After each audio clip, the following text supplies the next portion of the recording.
Վարչապետ Նիկոլ Փաշինյանը եւ Աննա Հակոբյանը հայտնում են քաղաքացիական ամուսնության ավարտի մասին։ Սոցիալական ցանցերում հրապարակած գրառման մեջ Աննա Հակոբյանը հայտնել է, որ լքում է նաեւ կառավարական առանձնատունը, այնտեղ թողնելով նաեւ առաջին տիկնոջ կարգավիճակում ստացած նվերները, բայց մտադիր է շարունակել ղեկավարել Իմ քայլը բարեգործական հիմնադրամը։ Փաշինյանը գրել է, որ հարգում է Հակոբյանի որոշումը։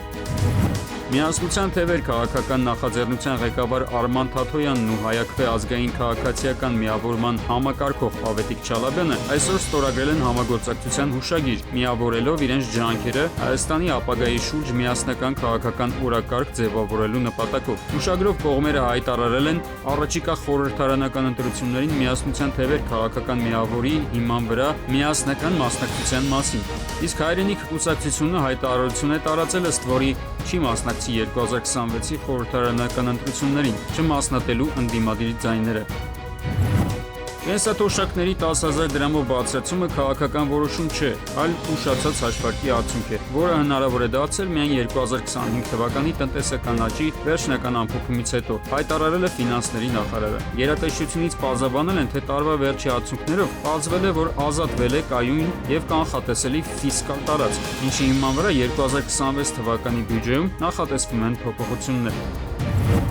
Դատավորների միությունը հայտարարում է, որ բարձրագույն դատական խորհուրդը սահմանադրությամբ կոչված լինելով պաշտպանել դատական իշխանության անկախությունը, իր վարքով խախտում է հենց այդ առաքելությունը, դատական նիստերը վերածելով քաղաքական ու փաստազուրկ հայտարարությունների հատակի։ Միության հայտարարության համաձայն ԲՏԽ-ում շարունակվող կարգապահական վարույթները կապված դատավոր Դավիթ Հարությունյանի, ինչպես նաև նախկինում Սուրեն Անտոնյանի եւ Արթուր Ստեփանյանի գործերի հետ քննվում են օրենքով չնախատեսված ընթացակարգերով, առանց դատավորների կարգավիճակի եւ երաշխիքների վերականգնման, անտեսելով սահմանադրական դատարանի որոշումները։ Միությունը շեշտում է, որ ԲԴԽ անդամներից մեկի կողմից դատական համակարգը վերից վար կոռումպացված որակելը առանց որևէ միջազգային զեկույցի հղման փաստազուրկ է, վիրավորական եւ վնասում է դատական իշխանության հեղինակությանը։ Դատավորների միությունը նկատի ունենալով, որ ԲԴԽ-ն արդեն իսկ իրավաչափ է համարել այդ արտահայտությունները, կոչ է անում խորհրդին հատկապես դատական նիստերին դասավորել զուսպ ու դատավորներին վայել վարքագիծ։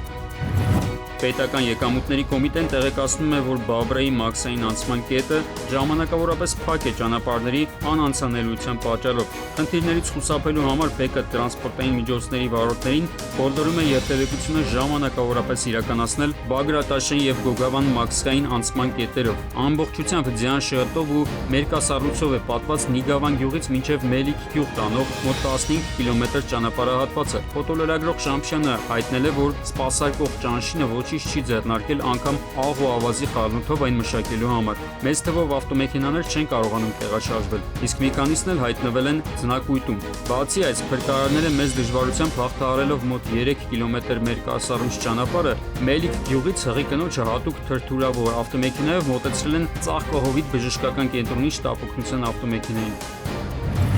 Ինֆեկցիոն հիվանդությունների ազգային կենտրոնն առաջարկում է այսուհետև նմուշարումներն իրականացնել հենց ձեր հասցեին։ Տնային կանչի շնորհիվ այլևս ստիպված չեք լինի նմուշարման համար այցելել կենտրոն։ Ձեզ կմոտենա մեր մասնագիտական թիմը։ Այդ մասին հայտնում է ինֆեկցիոն հիվանդությունների ազգային կենտրոնից։